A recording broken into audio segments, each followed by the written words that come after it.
It's the Duker, Larry Morrow, on WIXY1260. Here on WIXY1260, and good morning, everyone. I'm the Duker, Larry Morrow. Good to be here. By the way, if you would like to chat, there's a number you can call in, and that number was just somewhere in front of me. Oh, there it is. If you would like to call in and chat this morning, give me a call at 216-744-9499. That's 216-744-9499. So that was part of the British invasion. And that song actually came out of part of what Bob Dylan had written. And part of not only that, but it also came out of the Bible. Part of that. That was a great song by the Byrds. Well, anyway, good morning. I'm delighted to be here. It's been a long time since I've sat in front of a microphone and done a show, but I am delighted to be here on sort of the new WIXY 1260, if you will. Again, if you would like to call and chat, give me a call, 216-744-9499. That's 216-744-9499. I got to tell you a cute story. When I was working in Flint, Michigan, just before I went to CKLW, then on to Cleveland, I was sitting in the studio on a Saturday morning, and a disc jockey from Detroit, whose name was Lee Allen, came up to me, and he said, and he had a young African-American kid with him, and he said, I want you to meet someone. He said, I'm promoting songs for Berry Gordy out of Motown. And he said, if you would like, he said, could I come into the studio and introduce him to you? And I noticed that he was blind. And he was only 14 years old. And I said, what is his name? He said, his name is Stevie Wonder. And he said, I want you to play this song if you can. I said, well, let me hear it first. And so I'm going to play the song that he played for me, that I was the first one in the Flint, Detroit area to ever play this song. And so here is little Stevie Wonder, the very first song he ever had. Right here on WIXY 1260 with the Duker, Larry Morrow. That is Johnny Rivers right here on WIXY 1260. Good morning, I'm the Duker, Larry Morrow, and I'm here to get your heart to quivel and your liver to bivel. Ain't nothing cooking but the peas in the pot, and they wouldn't be cooking if the potty wasn't hot. So anyways, it's nice to have you with us this morning. By the way, I got to tell you a cute story regarding Johnny Rivers. I was blessed to be nominated to the National Radio Hall of Fame in Chicago. And when I went to the induction ceremony, I'm sitting there with this guy to my left, and I said, who are you? And he gave me his name, and I said, well, what are you here for? And he says, well, I'm going to induct, I can't remember his name now, Wolfman Jack.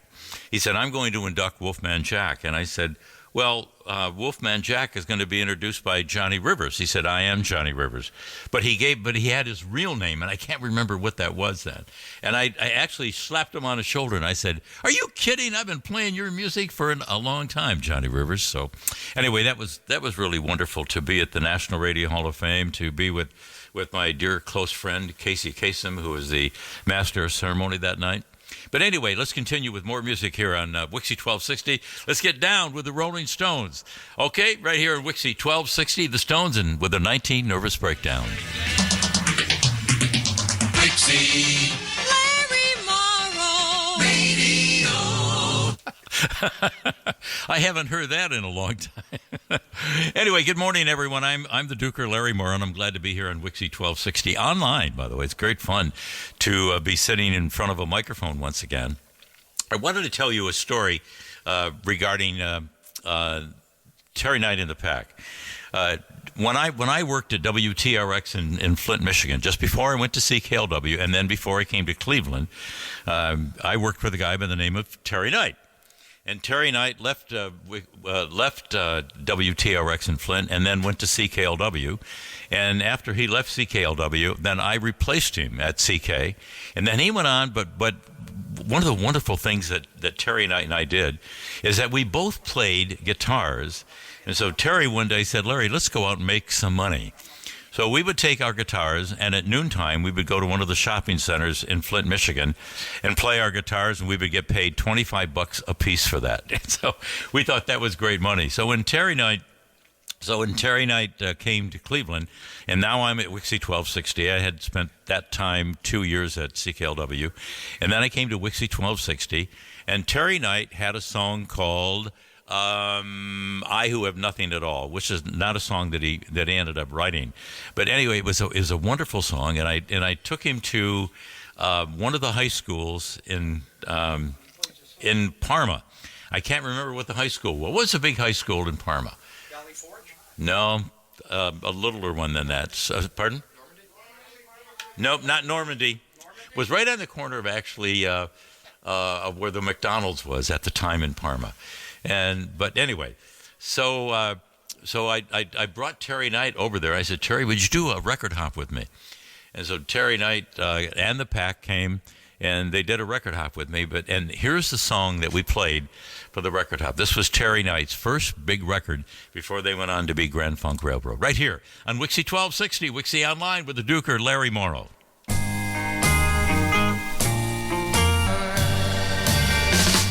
That is Terry Knight here on WIXY1260. You're with the Duker, Larry Morrow. Good morning, everyone. I hope you're having a good time this morning listening to WIXY1260 online. Terry Knight, then, after that song, Terry went on to take his little band from Flint, Michigan, and they called him Grand Funk Railroad. And one of the great stories about Grand Funk is that Terry took his band to New York. Nobody had ever heard of Grand Funk Railroad.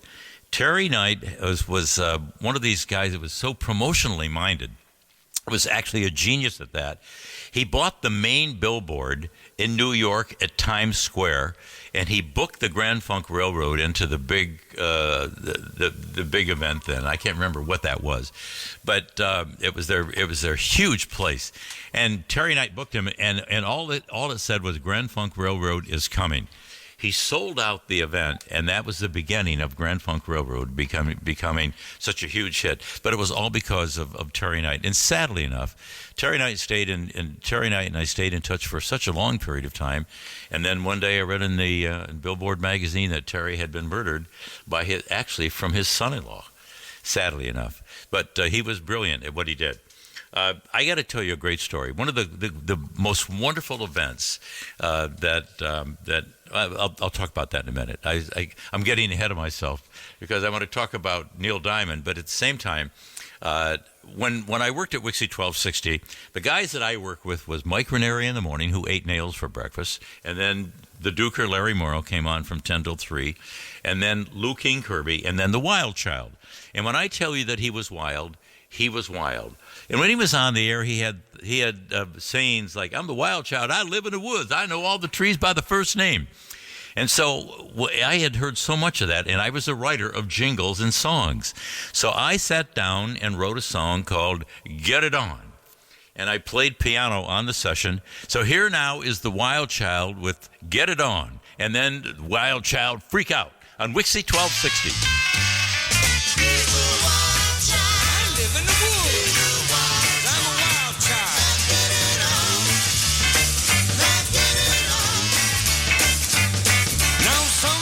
Think you got to be tame to make it, but I'm not the type who I ain't about to take it. I don't dig that rule, and now I'm about to break it. So come, big child, and I'll show you how to shake it. So get it on. I'm really gone. I'm jammer, jelly tied, and peanut butter rye. 'Cause I'm a wild child, honey. When I was little. That was a Wild Child right here on WIXY 1260. And I got to tell you something. When I wrote that song, we put it on a 45, and I gave it to the Plain Dealer during the Christmas season, so they could sell it. And we sold 10,000 copies of Get It On within about a 2 or 3 week period, and we took all the money and gave it to charity. But for those of you who may have that 45 around someplace, that is a real collector's item. And the Wild Child, he was as wild as they get. I remember one night, I dropped into the radio station just to say hi, and I had my wife with me, and I said, "You haven't met Dick Kemp yet, and so let me take you to the station and introduce you to the Wild Child." We walked in. I walked in first, and then I had to turn around, and I said, "You can't come in yet." She said, "Why?" And I said, "The Wild Child is sitting there, and the only thing he has on are the headphones. He's totally nude doing the show." I mean, he was the Wild Child. He was as wild as the man is, as you can imagine. We had our very first WIXY 1260 Appreciation Day, and I'm trying to think, it was probably 1967, 1968 or something like that. And Norm Wayne, the owner of the radio station, said, we're going to have our first WIXY Appreciation Day. And we held it out at a place called Chippewa Lake. And we were hoping to get about 20,000 people to come to this event. And so we ended up with 100,000 people. And all of a sudden, Norm Wayne said, oh, my God, we got to pick up Neil Diamond at the airport. Now, Neil Diamond had not had a big hit record at that time. All those records came later. The song that he had, and I can't remember what it was, but it was a West Coast hit. And Neil Diamond, but was popular enough to at least come to our WIXY 1260 First Appreciation Day. And so here we are at Chippewa Lake, and Norm Wayne said, somebody's got to go pick up Neil Diamond. So I said, I'll do it. I was the only one who had what was called then a wagon. And those were those big, long cars. And so I went out to the airport to pick up Neil Diamond. We took the drum set, we put it on top of the car. Neil sat in the front seat with me with his guitar between his legs. And then from that event, Neil came out and he said, I'm going to sing a song for you. Just a brand new song that I've written. And he said, I hope that it turns out to be a big hit for me. And it was called Cherry, Cherry. So here's Neil Diamond with Cherry, Cherry right here on WIXY 1260.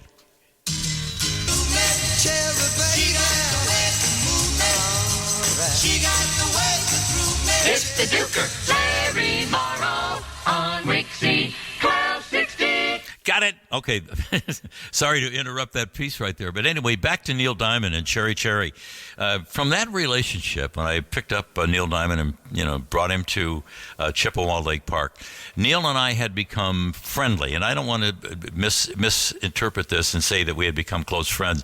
But whenever Neil would come to Cleveland, or whenever he wanted to do an interview or talk about another song, he would call me. And then I had this wonderful relationship with Neil Diamond. But Neil turned out to be one of the great finds, not only in terms of music, but when he came to Public Hall, I was asked to introduce him. And I wrote a book some time ago, about 8 years ago, and it talked about my life in radio. Maybe some of you have had it or you've read the book. It turned out to be a really good seller, which I was really proud of. But anyway, in the book, I have a picture of Neil Diamond and my wife, Rosary, because when I introduced Neil, it was one of those very wonderful events. I mean, Neil comes to Cleveland and performs in front of 100,000 people. The song Cherry Cherry becomes a big hit, and then the rest of it. Thank the Lord for the Nighttime and Hot August Nights, and the rest of it is history. Let me move forward here, and I want to talk about one thing that we had spoken about earlier. I had mentioned Johnny Rivers, and I said I couldn't remember what his real name was. So I'm sitting next to this guy, and I said his name was John Henry Ramosella. And he was going to introduce Wolfman Jack. And I said, well, what do you do? How did you get to know Wolfman Jack? He said, well, he used to play some of my songs on the radio. And some of you may recall that Wolfman Jack was working at a radio station out of Mexico. And they had the largest signal across America. It was 500,000 watts. And so everyone in America knew Wolfman Jack. And so Johnny Rivers was one of the very first people who went to him and said, would you play some of my songs? And he'd play Poor Side of Town and the rest of them. But that was the name that I wanted to remember. So some wonderful person called in from Florida saying it was Ramosella. So anyway, that was the rest of that story. Now I want to talk about... what did I want to talk about? What was next? What was we going to play next? Elvis next. Oh, Elvis. Oh, yeah. Thank God that I have Jordan here next to me telling me where we're going. I have no idea. Norm Wayne would have a fit on WIXY 1260 if we're sitting here mumbling like this. But I want to talk about Heartbreak Hotel. When I went into the Marine Corps way back in the 50s, I left Pontiac, Michigan, and went on a bus to Detroit. And then when you get to Detroit, you're sworn in as a Marine, and I was sworn in. And then we took a plane to Chicago, and then from Chicago out to Camp Pendleton, California. But we stopped over in Chicago. And Elvis had a big hit record at that time called his very first song called Heartbreak Hotel. And so we had about an hour layover in Chicago. And I took a couple of guys and I said, let's go get a Coke or something like that. So we went into the bar and we were sitting there and I said, you're not going to believe this, but Elvis Presley is sitting over there on a stool and at the bar by himself. I said, let's go over and say hi. And they said, oh, no, man, he's a big star. I said, no, come on, let's go. And they said, as long as you lead us in, we'll go over and say hi to him. So we did. I went over to Elvis and I said, Elvis Presley, I said, my name is Larry Morrow. I just joined the Marine Corps, and I want you to know that the very first song I ever bought was Heartbreak Hotel. And he said, thank you very much. And he said, and something to the effect of, thank you for joining the Marine Corps. Thank you for what you're about to do. And then later on, it wasn't only about 6 or 7 months later that Elvis actually joined the Army. But anyway, so the first hit record with Elvis, I write in my book, my very first interview was with a big-time star, and it was with Elvis Presley at that bar in Chicago. So here's Heartbreak Hotel. Well, since my baby left me. Well, there's Elvis Presley, and that, of course, that's the song that started his entire career, and he went on to be, along with Michael Jackson, maybe the biggest stars ever to pick up a microphone and sing. This is the Duker, Larry Morrow. We're on WIXY1260 Online, and if you would like to give me a call, it is WIXY1260 Online. Love to talk to you. There's someone on the phone now? Hi there. Who is this? Oh, I can't do it like that? They don't have it fed through. Oh, okay. Do I have to hold the phone? Okay. Sure. Let me do it like that. Hello there. Oh, it was Byzantine. Who is this? Are you there? Okay. All right. Well, whoever it was, he hung up. Okay, the school that Terry Knight first performed at in Cleveland was Byzantine High School. Oh, and one of the wonderful memories of my entire life. And you know what was right across the street from Byzantine High School was the first McDonald's restaurant in Cleveland. And I'll never forget. And our studio was just down the street off of Snow Road. And we would go to McDonald's, and you could get a very special at McDonald's. You could get a hamburger, a Coke, and fries for 99 cents. That'll give you some idea on how far back that was. I wonder what that would cost today. $5, $6, or whatever it was. But those are great memories. A couple of the things that I did on WIXY 1260 that became landmarks, I played 2 contests. One was called Larry, What's in the Box? And the other one was Larry, What's in the Box? And the other one was What's Cooking? Now, I want you to think about this. Here we are, 2020. We're going back 50-some years. I would get on the air, and, of course, in those days, women stayed home, which was really wonderful.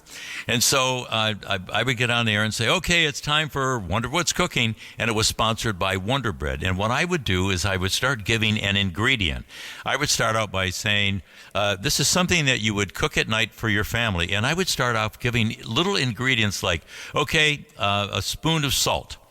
And then I would play a song, and then I might come back and I would say, okay, now a half a pound of butter. And then they would call in, and I would say, okay, what's cooking? And they would start giving me the titles of the recipe, and I would say, no, that's not it. No, that's not it. And I would play another song. That game that I played called Wonder What's Cooking turned out to be a real staple for the time that I was on WIXY 1260 for the entire 6 years that I was there. And then the other one was called Larry, What's in the Box? And I would say things like, well, it's bigger than a salt shaker, but it's smaller than a brick. And it is something that you keep in your kitchen. And then I would, play a song and say, good morning, Larry, what's in the box? And people would call in, and I would take maybe 5 or 8 phone calls and continue to say, no, that's not it.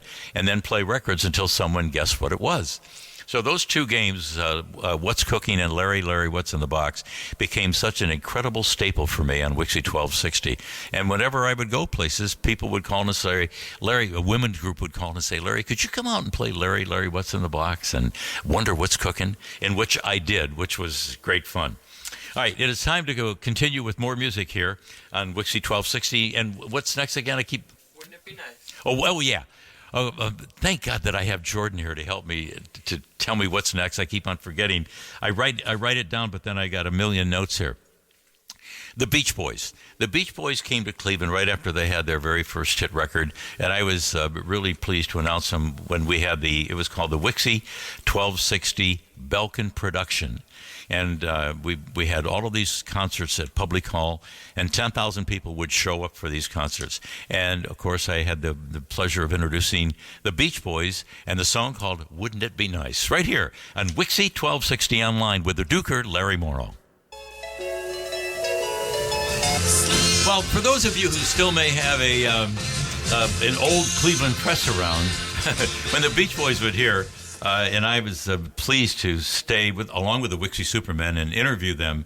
It was one of the real treats of my life to sit with a group that had just had one hit record out, but then I don't have to tell you what happened with the Beach Boys. Become one of the great groups ever in terms of hit songs. There are so many wonderful stories to tell here on WIXY1260. For those of you who are listening to WIXY1260 Online, you can give me a call.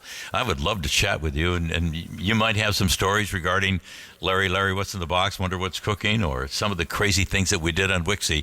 And I will be talking to some of them, but talking about some of them. But I will tell you this. One of the greatest things that I loved is that I'd love to get into a piece of music where I could go, hey, this is the Duker, Larry Morrow, and ain't nothing cooking but the peas in the pot. And this was one of them right here. Here's Major Lance on WIXY1260, and this is Monkey Time.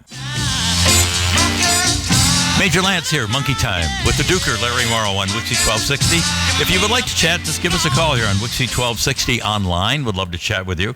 I got to tell you some stories. One of the things that we did that I was not very proud of at the time that we did it, and it was it was a mini skirt contest, and then we did the Francine contest. And sadly enough, what happened was there was and I believe it started on the Johnny Carson show. Johnny Carson showed a woman who was rather motherly endowed and had a rather large bust and attracted thousands and thousands, if not 1 million people in New York City. I wasn't really sure.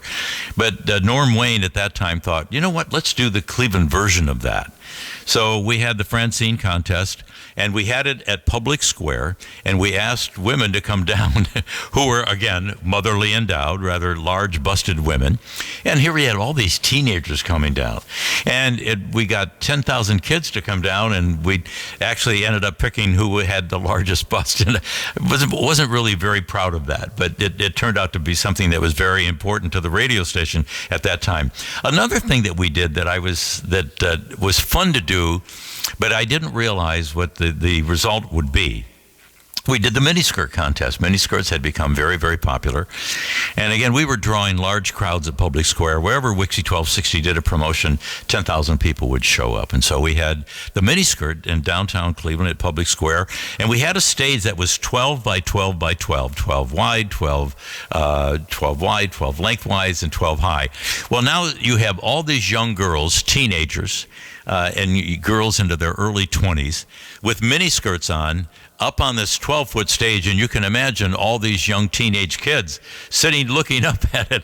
And again, we attracted a lot of people, and we made big headlines when we did things like that. But I was never proud of those kinds of things, and I was glad that we finally got rid of those things. And I will tell you, the biggest promotion that WIXY1260 ever did, and I'll tell you about that coming up in a few minutes like that, and that from now, and that was when I was asked to go to Vietnam.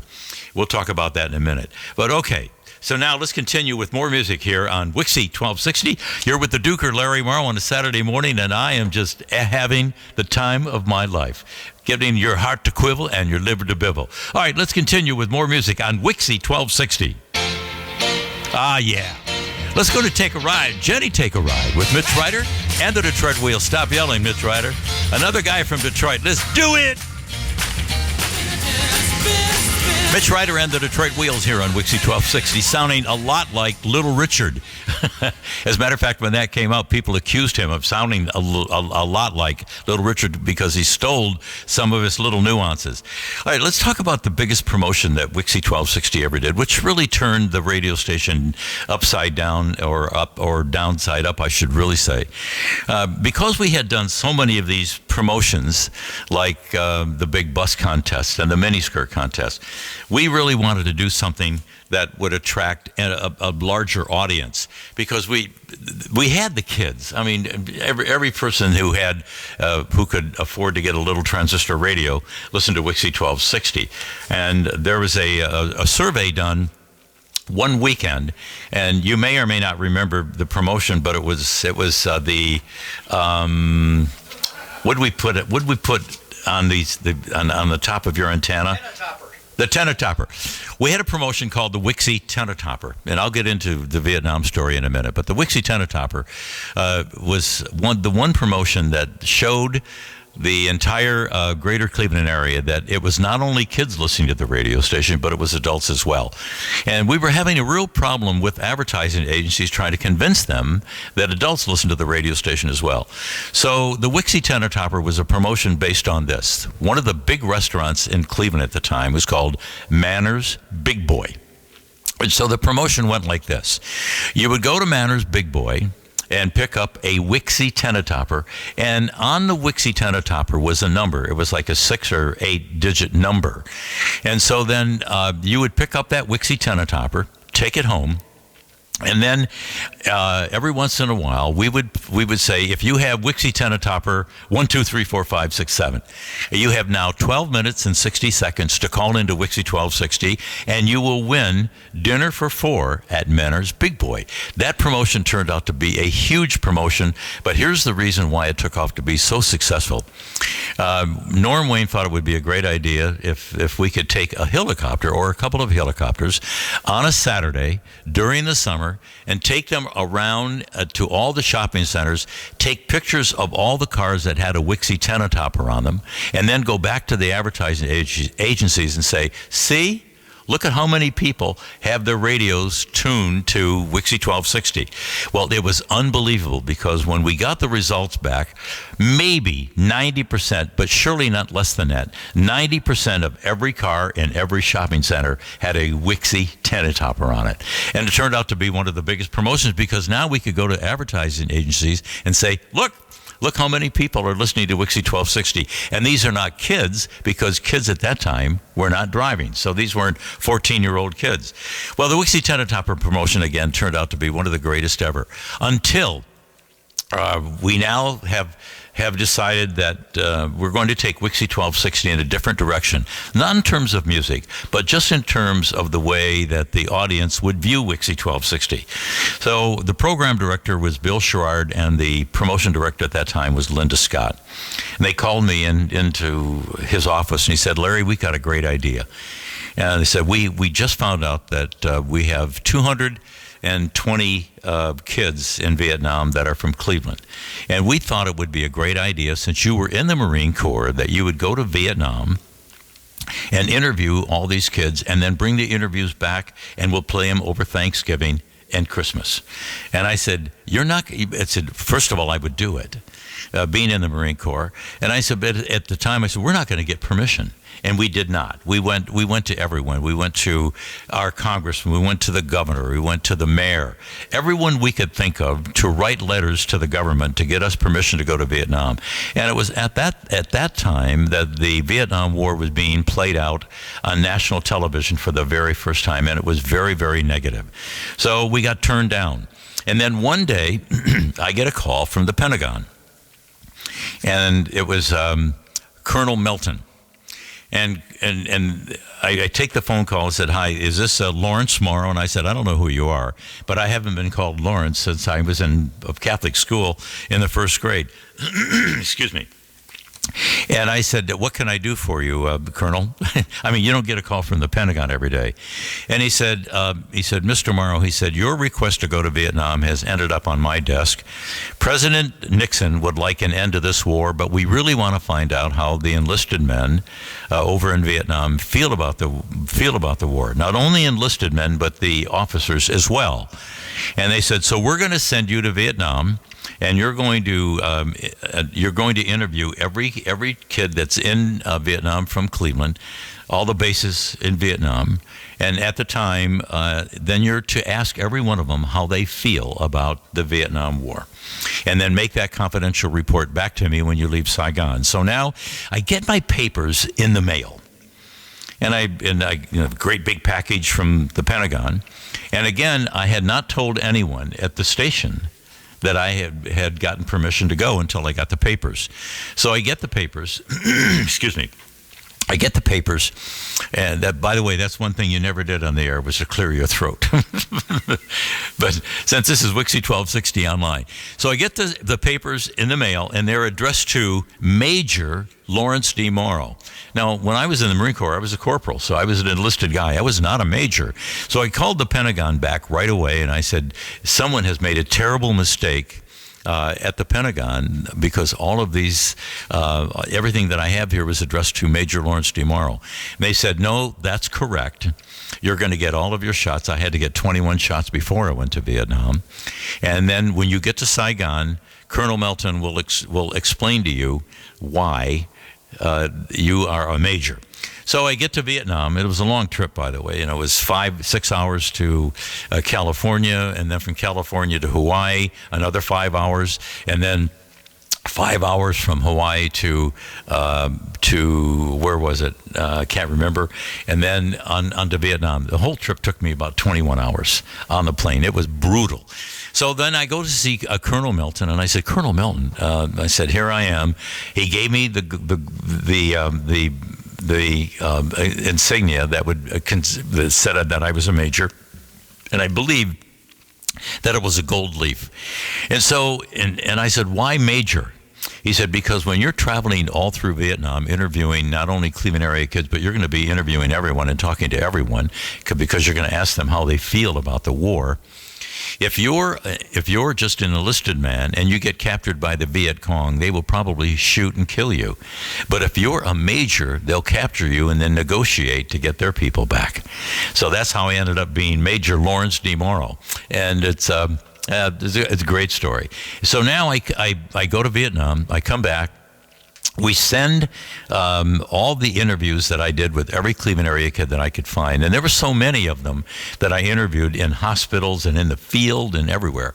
What was interesting is that WIXY1260 was so incredibly popular that whenever I would see someone, I would say, like, I would say, Corporal Jordan's here, Jordan, and he would say, oh man, the Duker Larry Morrow is here from the world.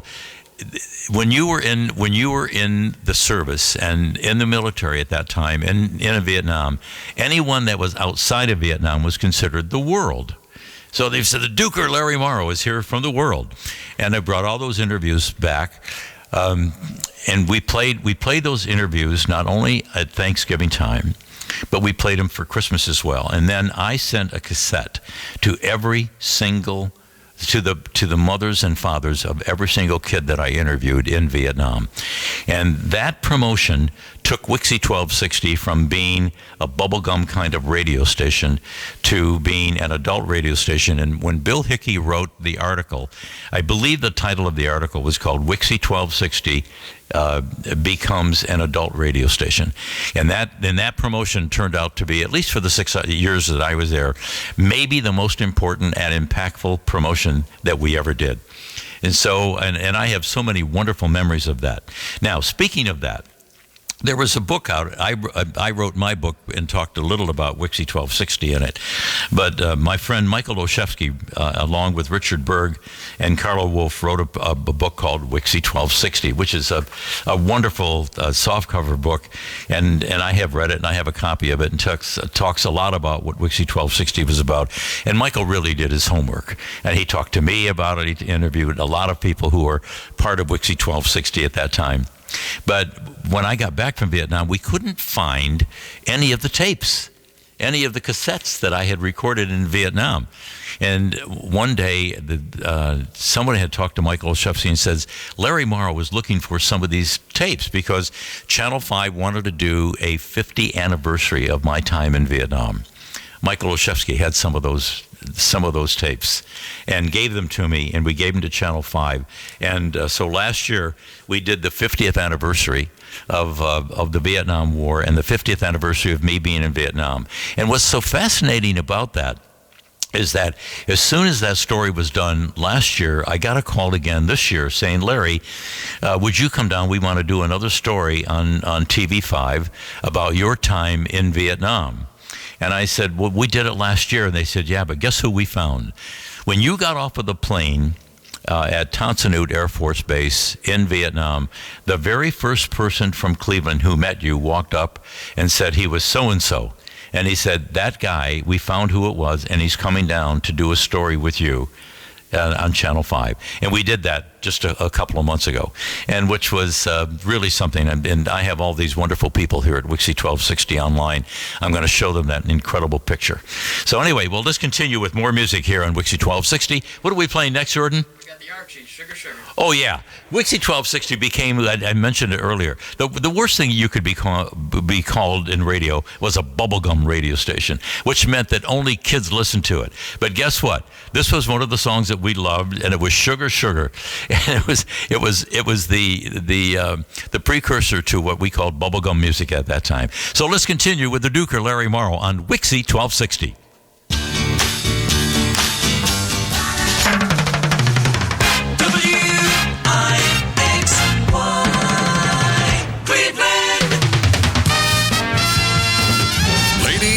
Gentlemen, this is WIXY 1260 Online with special guest DJ, the Duker, Larry Morrow. Another hour of music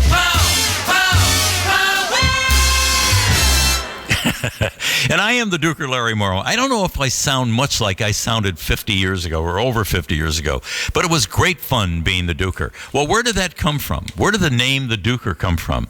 Well, I was working at CKLW at the time, which was one of the big stations in the Detroit-Windsor area, a 50,000-watt radio station. And I gotta tell you, it was really wonderful being on that radio station. I had arrived, in my opinion, at CKLW probably too early in my career.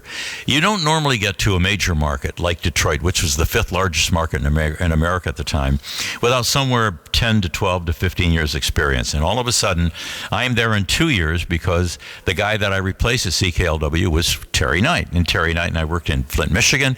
And then when Terry was getting ready to leave to go start his band, he said, the guy that you need to hire is a guy out of Flint, Michigan called Larry Morrow. And so that's how I ended up at CKLW. But while at CKLW,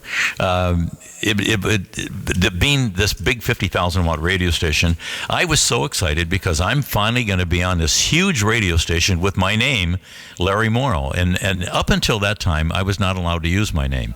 And when Flint, Michigan, I was one of the Jones boys, like John Paul Jones or something like that. And so here I am. I'm getting ready to go on the air. And about an hour before I go on the air from 7 to midnight, the owner of the radio station said, we just got a great idea. Since we're in Windsor, Ontario, we're going to change your name from Larry Morrow to Duke Windsor. So you're going to go on the air as Duke Windsor. And I said, Duke Windsor? They thought, well, it'd really be cool. I mean, you're the Duke of Windsor. Well, I took the Duke Windsor piece and I created a nickname called the Duker. So people knew me from Cleveland as the Duker. And because the signal was so powerful coming right across Lake Erie, I didn't realize this. But when I got a call from Norm Wayne to come to this brand new radio station called WIXY1260, he said, are you aware that your show from 7 to midnight on CKLW is #1 in Cleveland? And I said, no, I was not aware of that. And so that is how I ended up coming to Cleveland. And so the great story about coming to Cleveland was Norm Wayne was excited about having the Duker, Duke Windsor, be his new guy from 10 till 3 o'clock. And so I was interviewed by Jane Scott, the popular writer from The Plain Dealer at that time. And Jane Scott said, by the way, can I ask you a question? I said, sure. She said, it's a personal question, but is Duke Windsor your real name? And I said, no. Why would I ever call myself Duke Windsor? And she said, well, what is your real name? And I said, my real name is Larry Morrow. So she wrote this article, and on the article said, WIXY1260 makes the Duke theirs.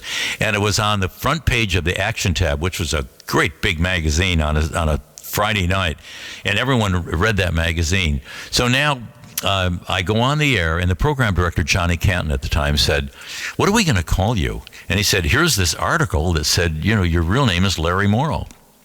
And he said, we better put you on the air as Larry Morrow and just use your nickname, the Duker. So go on the air as Larry Morrow. But Norm Wayne, again, is out of town, and he was excited about having Duke Windsor to be his midday guy.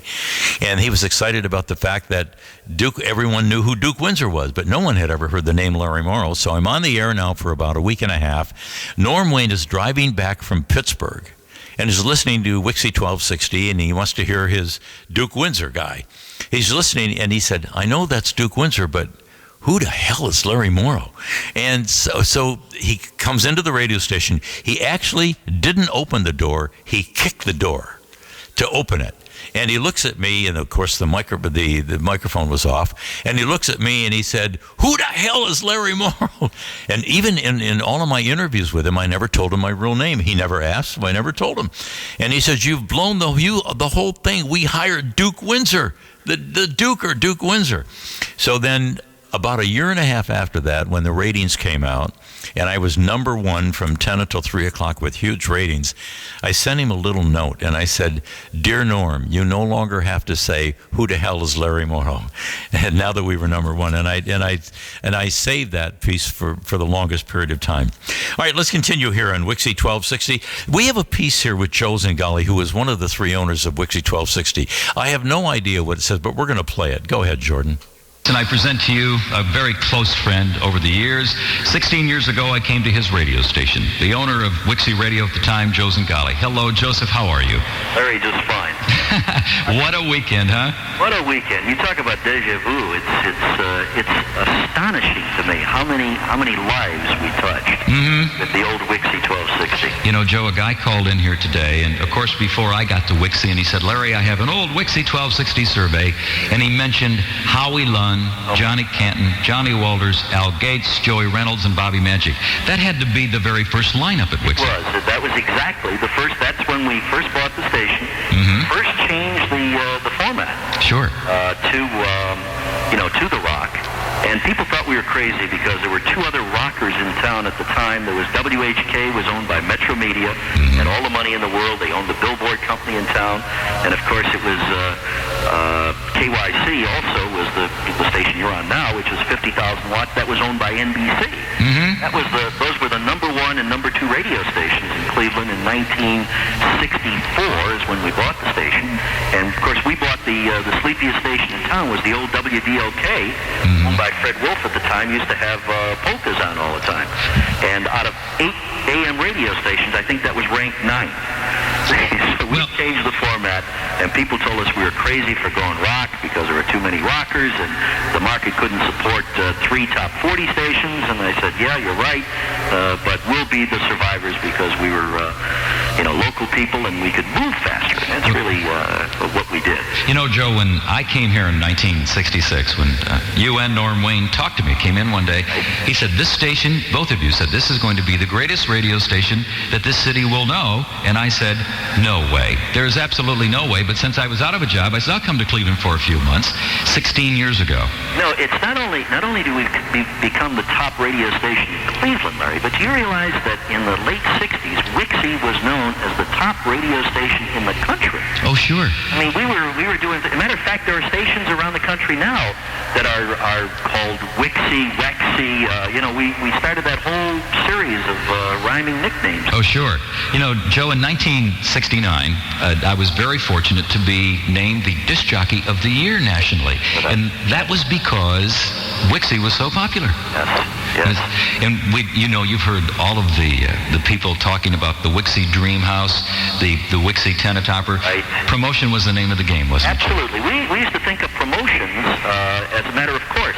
As a matter of fact, that brings up one thing. I don't think anyone's ever mentioned this, at least today. Do you remember the Francine contest that WIXY had? I had nothing to do with that, but yeah, of course, I remember it. Let's chat about how that came to be because we stopped traffic in downtown Cleveland that day. Crazy. Actually, what happened is I read the New York papers, and there was a gal that walked down Wall Street. Her name was Francine Goldfarb or something. I forget what her name was, but her name was Francine, and she was known as Francine who stopped traffic on Wall Street because she was, let's say, very well developed. And at 12 noon, literally, traffic would stop on Wall Street.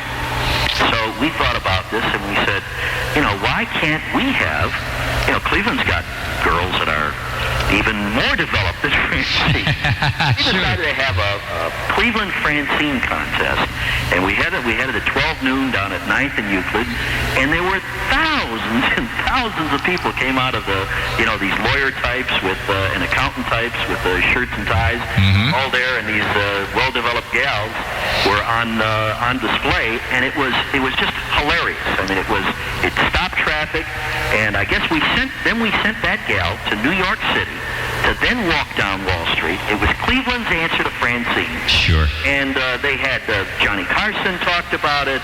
It was in the Wall Street Journal. I mean, it was that kind of thing that really made the old WIXY swing. Yeah, I'll never forget Bill Hickey. During one of our interviews, he said, WIXY has finally grown up because we had done so many promotions like that with the WIXY Tenatopper and Francine, and we did the miniskirt contest, which, again, stopped the traffic in downtown Cleveland when we had that at Public Square. When we went to Vietnam, Joe, that was the topper of everything, remember? Yes. 1969. That's right. That's right. Well, we tried to keep current. We tried to keep it fun and current, and Norm worked on that real hard. Bob did, and I did, and it was fun. It was fun for the whole crew. I'll never forget when the three of you sat me down and said, Larry, you're going to Vietnam. What do you think of that? And I said, what? In 1969. But to get all of those interviews, Norm, from all of those kids, to bring them home and play them on the air, and then finally give the interviews to the parents in this city, really did touch the hearts of the families. Well, that's what we tried to do, and it was a good time because we had a good crew. We had and we had a lot of fun. I mean, we really did have a lot of fun doing it, and it was even fun owning the place. Sure, we did well, and well, the parties. Of course, that's right. That's right. We had some great parties, staff parties. We always had two staff parties, if you remember. Sure. One was the Christmas party, which was for the whole family.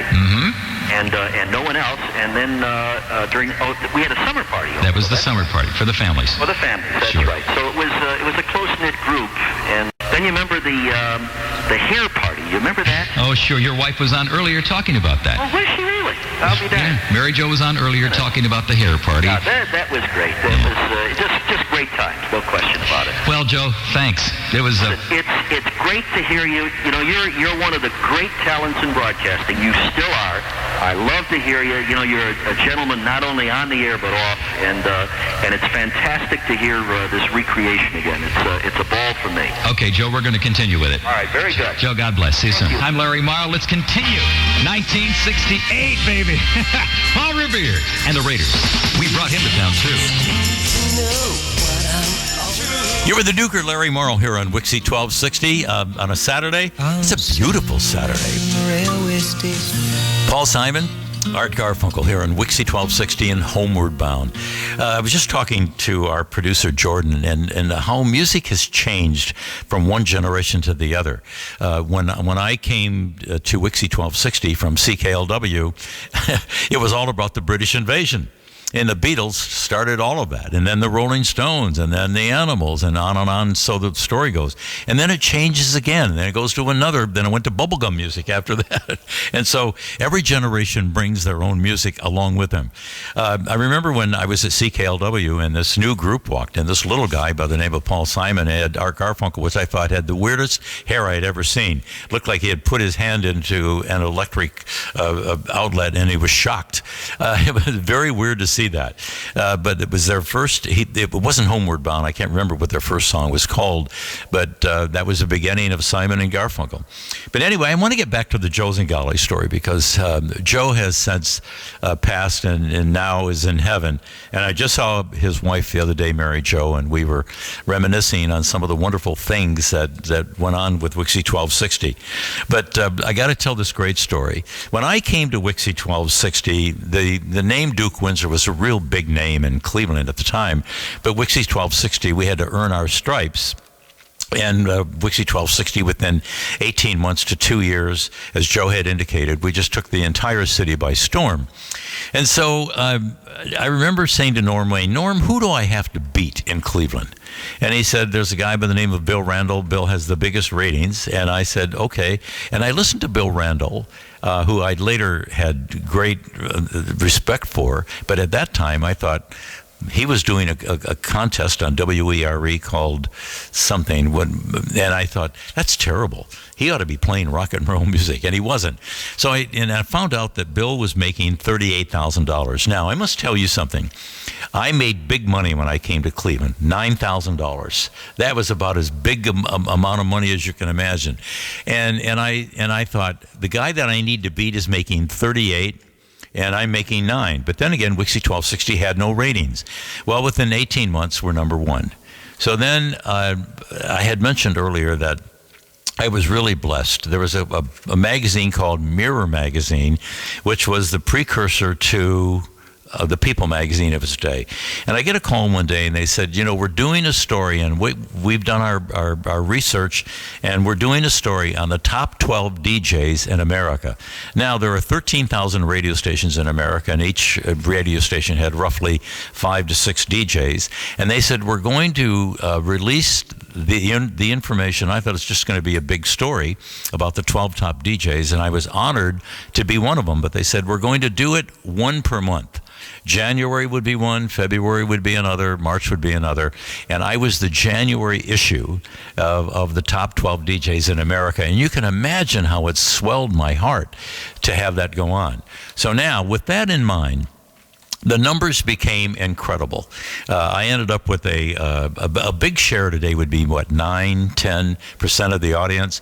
At WIXY, I was with 28 for a long period of time. Then the 28 went to 50. And then we did some kind of a contest over the weekend. And I can't remember what it was for. And I'm on the air on WIXY from 10 in the morning till 4 in the afternoon on Saturday. And we did this contest, and I ended up with an 80% share of the audience. So then the next rating period comes out, and I go back to a 50. And I remember getting a note from Norm Wayne saying, Duker, we will no longer put up with this kind of slippage from 80 to 50. and so now I become number 1. The Cleveland Press did a story on who's the most popular DJ in Cleveland, and I ended up winning that contest. And so after I had won the contest, I'm still making less than $10,000. So I remember going into Norm Wayne. There were 3 owners of the radio station. Norm Wayne was the general manager. Joe Zingali was the sales manager, and then there was Bob Weiss, I believe, who was the national sales manager. And they all owned the radio station equally. So I go into Norm Wayne, and I said, "Hey, Norm, I said I want a raise." And he said, "What for?" And I said, "Well, Norm," I said, "I'm now Cleveland's most popular DJ, and I've worked really hard for that." And he said, "How much money do you want?" And I said, I beat Bill Randall so badly he doesn't even show up in the ratings." And I said, "He's making $38,000, and I'm still making less than 10." So I told him that I wanted $20,000. And so Norm said, "You want $20,000?" So he calls his wife, Nina. And he gets Nina on the phone. He said, "Nina," he said, "the Duker's in front of me, and he wants $20,000. So Nina said, "Put Larry on the phone." So I talked to Nina, and Nina said, "Do not leave his office without making sure that you get the $20,000 raise." So I said to Norm, I said, "By the way, I just want you to know that your wife thinks I should have the money." So now Norm says, you need to talk to Joe Zingali and Bob Weiss. So I go into Joe Zingali, and Joe said, "You want $20,000? Can I ask you how much money you made last year?" And I said, "Well, I made less than $10,000. "No." He said, "Larry, how much money did you make doing jingles, doing commercials?" He said, "And you've done jingles that are now all over America." He said, "How much money did you make?" I said, "Joe, this is really unfair. I'm only coming here as the performance of WIXY1260. And so I had made a lot of money, to be really honest with you, and it was much more than $10,000 doing all this other work." And he said, "You want $20,000, and all this money that you've made away from WIXY1260 came from me. From me introducing you to the jingle company, introducing you to all the advertising agencies." I said, "Joe, that is so unfair." They ended up giving me the raise. You know what it was? They said, Norm called me and said, we're going to give you what you want, almost. They gave me $19,000, $19,999.99. They refused to give me the $20,000. So I was a penny shy of getting the $20,000. But those were wonderful times at WIXY 1260. And then, of course, I stayed there for 6 years. And the day that I left, Norm, Joe, and Bob had called a press conference. And they called the radio station together, and they said, by the way, just want you to know that we've sold the radio station. They didn't tell anybody, but they paid $1 million for it, and they ended up selling it for $15 million 6 years later. And so with that in mind, I was doing so much work away from the radio station, doing jingles and commercials, that I had saved enough money. And I thought, you know what? If they're selling this radio station, it is never, ever going to be the same. So I did my show that day. I did my 5 hours from 10 till 3. I got off the air and I went into Norm and I said, Norm, I'm leaving WIXY 1260. You're leaving? And so am I. He said, oh, you have to stay. I mean, you've got a wonderful career here. You've been here for 6 years. And I said, Norm, I'm leaving. Besides all the work that I do at the radio station, I'm making promotions with all the advertising agencies, trying to get more money in here for the salesmen and for the radio station. And I said, I'm tired. I'm doing 6 record hops a week, sometimes 7. And I said, I'm just tired. I work at the radio station for 8 or 9 hours a day, and then I'm doing these record hops. I'm just really tired. And so I did leave. I ended up leaving. He said, can you stay until September, which I did. And then I ended up leaving WIXY 1260, and the rest of its history. And I left there and ended up on 1100, 3WE for 10 years. And then I went to Q104 for 15. Then I went national. It was called Coast to Coast with Larry Morrow. And I'll never forget saying, I didn't want to go back on the air. And Terry Stewart at the Rock and Roll Hall of Fame, who was the chairman at the time, said, Larry, how many listeners did you have when you were on WIXY 1260? And I said, 80% share of the audience. He said, how many listeners? And I said, well, maybe 500,000, 400,000, something like that. He says, how does 23 million sound? So I thought that'll be kind of fun. I'll open up the microphone and go on Sirius Satellite and say, hi there, good morning. I'm the Duker, Larry Morrow, to 23 million people. So I did that for about 2 or 3 years. And then one day I said, you know what? I think I'm done. And I remember going to Terry and I said, Terry, I can't do it anymore. I've been on the air for over, 45 years. And I think it's time to leave. And he said, but Larry, look at all, you got millions of people listening to you nationally and they love you and stuff. And I said, no, it's time. And the headphones that I have on now, they have my name on the side of it, it just says Morrow. So differentiate me from the Wild Child's headphones and Chuck Knapp and Lou Kirby and Mike Ranieri and the rest. And on the way home that night, after I did my last show on Sirius Satellite Radio, and I looked down and I saw my headphones there, and I said, you know what? I don't think I'll ever put them on again. And I got to tell you something. This is the first time that I have put them on since I left radio 20 years ago. And here I am, back to WIXY 1260.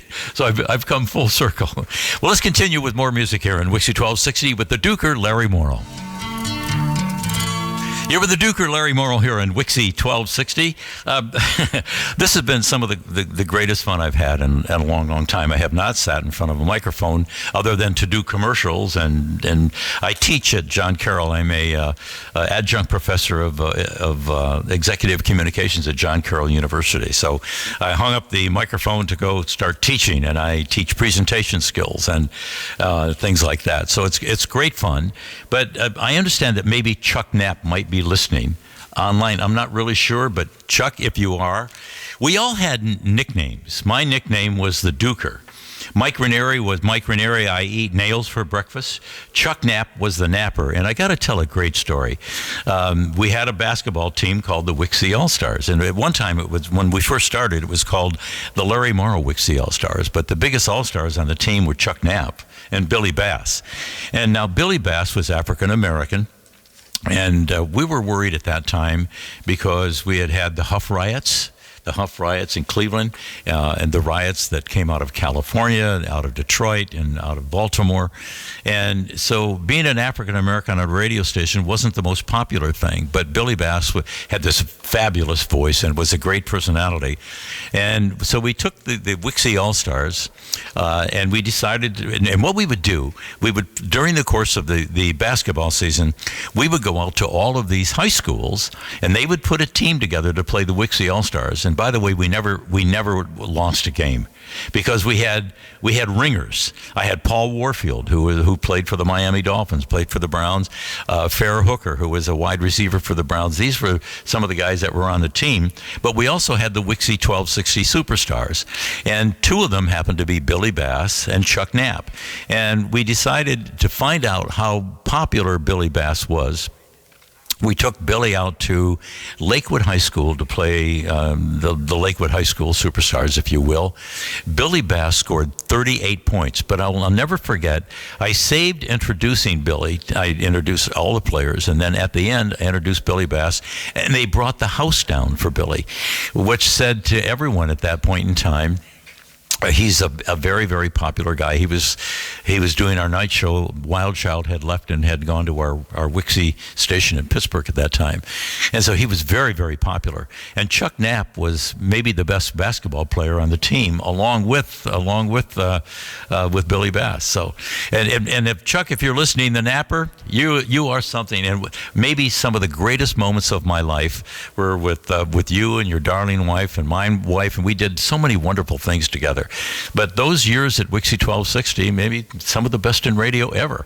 And they are for me. And even though we both went on to do different things, I understood that you were doing great radio in Minnesota and doing Christian radio. And I am a Christian as well, so I thought about you from time to time. God love you, my friend. And I hope that you are listening. All right, now, I wanted to talk about something, a promotion that we did was called the Flying Saucer promotion. I really don't know much about the promotion, but I understand that I was part of it, so we're going to listen right now to it. The WIXY Flying Saucer is somewhere over WIXYland. Listen, if the phone number you are about to hear is yours, you may have already won a fabulous prize. Now, we had a winner last hour. Let me see if you'll be our second winner of the day. The WIXY Flying Saucer is hovering over South Euclid. It's zeroing in on Edmond Drive. It's contacting phone number 381-856-. 381-856-. If that's your phone number, call me within 3 minutes at 351-3778. That's 351-3778, because you've just won a Dormeyer 4-slice toaster. Okay, now I remember the promotion. I got to say something about my voice. When we got into radio, it was you tried to lower your voice to be someone that you probably were not. And when I listened to my old air checks, and that's one of them, again, that's over 55 years ago, I would never sound like that. I don't sound like that today, but I can remember as I listened to some of these air checks, and it sounded like this. Hi, this is the Duker, Larry Morrow on WIXY1260. What? What was that? and I remember during the National Radio Hall of Fame induction ceremony, I'm sitting next to Paul Harvey. And I said to Paul, Paul, I've been listening to you forever. And somehow I maybe have listened to you for 50 years, and your voice sounds as young and crisp today as it did 50 years ago. And he said, Larry, he said, I'll tell you something. I do the scales every morning. And for those of you who may not know what the scales are, people who talk a lot or sing a lot, they do the scales. Things like la, la, la, la, la, la, la. And so he said, if you do the scales, what it will do is it will force your voice from your throat into the upper chestal area and then finally out of your diaphragm. And then you'll be speaking out of your diaphragm rather than, hey, baby, what's happening? And that kind of thing. And so it took me a while. When I left WIXY1260, I actually dropped that kind of voice because it wasn't my real voice. And when I ended up going to 1100, which was a 50,000 watt radio station, I became sort of the real guy, using my real voice without forcing it down. Hey, baby. But it was fun. It was great fun working at WIXY 1260. Well, let's continue here. We've got more stories and we don't have a lot of time to tell them, but we'll continue on WIXY 1260 with the Duker, Larry Morrow. Boy, I have loved that song forever. I Fought the Law and the Law Won. Bobby Fuller 4.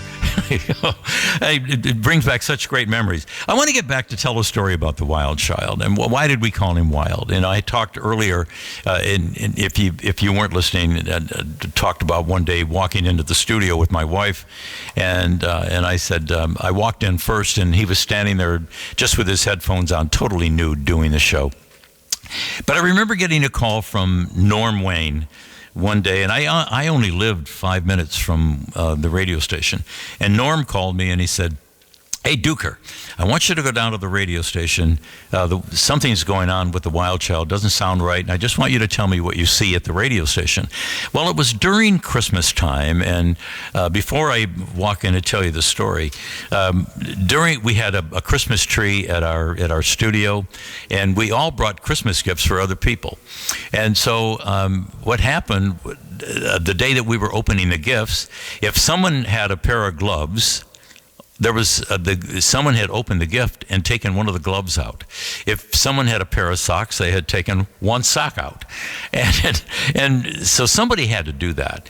And Norm Wayne believed that it was the Wild Child because who could do it during the day? So someone had to do it. So Wild Child was playing gags on everyone. So Norm Wayne said, "I want you to go down to the radio station. Just take a look around and tell me what you see." Well, I walked into the radio station, and I walked up. The sink in our kitchen had been ripped off of the wall. Our mailboxes had been ripped off of the wall. Every window in the radio station had been broken.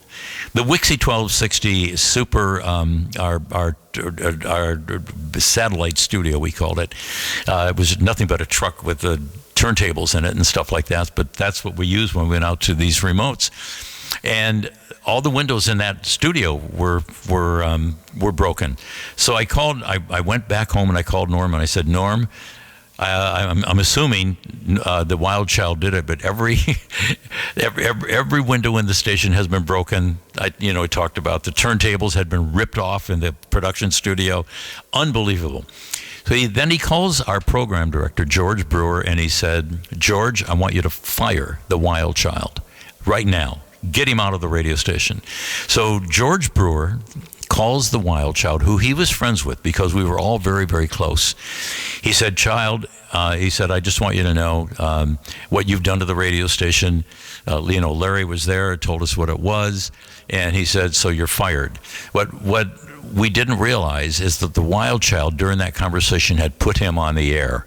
So that conversation about him being fired went on the air. And got to remember, he had big numbers. Every teenager in Cleveland was listening to the Wild Child on WIXY 1260. And now they're listening to the guy that they love and adore and worship being fired. So the next day, the story hits the paper, the Wild Child fired, and it showed a picture of 500 to 1,000 kids out in front of our radio station demanding for him to come back on the air. So Norm Wayne, as Joe Zingale had mentioned earlier, we were all about promotions. So Norm Wayne looked at it and said, "All right, so we fired the guy. It was a terrible thing he did, but all the kids love him, and so this is a great promotion. It made the front page of the Plain Dealer, and so let's hire the guy back." So that was a great story regarding the Wild Child, and I just had to tell it. And then, of course, I've told the story about Billy Bass and Chuck Knapp. We were really a family. Even though we didn't spend much time together, I mean, I would never call Chuck Knapp or Wild Child and say, let's go out tonight. We didn't do that. But we did spend a lot of time on promotions together, so we got to not only really like each other, but and respect each other's shows and respect what we did on and off the air. But we were a real family, and I think that's what made WIXY 1260 as popular as it was. There are so many incredible stories to tell, and I might think of another one before I leave here in about another 6 or 7 minutes. But I would never. We don't have enough time for me to tell all the stories that we had on WIXY 1260. But I'll think of another one, and I'll be right back on WIXY 1260 with the Duker, Larry Morrow. That is Mark right here with the Duker, Larry Morrow on WIXY 1260. Ain't nothing cooking but the peas in the pot, and they wouldn't be cooking if the water wasn't hot. Ain't nothing shaking but the leaves on the trees, and they wouldn't be shaking if it wasn't for the breeze. The Duker, Larry Morrow on WIXY 1260 Online. I'm having the time of my life. You know, speaking of Motown, when I was at CKLW, Barry Gordy was just building his new company called Motown. And the DJs in Detroit were asked from time to time just to come by Motown USA and take a look at what Barry Gordy was doing. So I went by, and then Barry Gordy would say, hey, look, if you want one of my groups to come out to a record hop, just let me know and I'll send them out. So I went over one day asking Barry if I could have Smokey or whoever it was at the time, could have been Jackie Wilson, I'm not sure, to come to one of my record hops. And he said, now, Larry, I'm on the phone, but why don't you go into the other room? There's a young girl that we're thinking of signing. And why don't you go in there and just spend some time with her, and then I'll be probably in about another 5 or 10 minutes, and then I'll be back with both of you. So I go in the room, and here's this little 16-year-old girl throwing darts. And I said, I'll throw darts with you. So she said, oh, good. So we played this little game of darts. That little girl turned out to be Diana Ross. What an incredible story. And then I had become friendly with Diana for a short period of time, and you know the rest of that story. Before I leave, I want to tell a Mike Ranieri story. Mike Ranieri was our morning man, and he was one of the funniest people on the face of the planet, and he made fun of me. He made fun of me every day. We would do a changeover every day at 10 o'clock that would last maybe 30 seconds to a minute. So I'm driving in, and I happen to have, and I'm very proud of it, my nose is longer than most people. So Mike Ranieri had fun always picking on my nose. So I'm listening on the way into the radio station one day, and Mike's got someone on the air, and the person on the air said, what time will the Duker be here? And it was maybe about 10 minutes before 10. And Mike said, well, the Duker's nose has arrived. The rest of his body will be here in 10 minutes. And another day, this is one of the funniest stories ever. But unlike the guys at WIXY, I love to dress up because I was spending a lot of time at advertising agencies. So several times before I would go on the air, I might be visiting an advertising agency with one of our salespeople, trying to get more commercials on the radio station. So it was the first day of spring, and I thought, I'm going to go in dressed very spring-like. So I had a pair of green pants. Now, look, this sounds weird, but it was very cool then. I thought it was very, very cool. I had a pair of green pants with the green shoes, and with green socks and white shoes. Patent leather shoes. And then I had a green shirt with a green and white tie, and then a green and white beautiful sport coat, seersucker sport coat. I walked in and I sat in front of Mike, and Mike said, why are you dressed like that? And I said, Mike, well, it's the first day of spring. He described what I had on. He says, you look like the president of a lizard factory. He was just one of the funniest people on the planet. And another day I had on a leather jacket. And a leather sport coat. And Mike said, where'd you get that coat? And I said, well, I bought it a couple of weeks ago. He said, that looks like you took it off my dad's car, when people had leather suits. He said, that looks like the leather off of my dad's car. He said, don't ever wear that jacket again. It's the ugliest thing I've ever seen in my life. But we made fun of each other. I would go on the air and then make fun of Mike, and Mike would make fun of me. But anyway, so back to Motown. Look, I just want to say I'm going to leave here. We've been here for a couple of hours. It feels like it's been 10 minutes. But do I have time to tell, even though it's the top of the hour, do I have time to tell a story about the Outsiders? When I was at CKLW, I fell in love with the song called Time Won't Let Me by the Outsiders.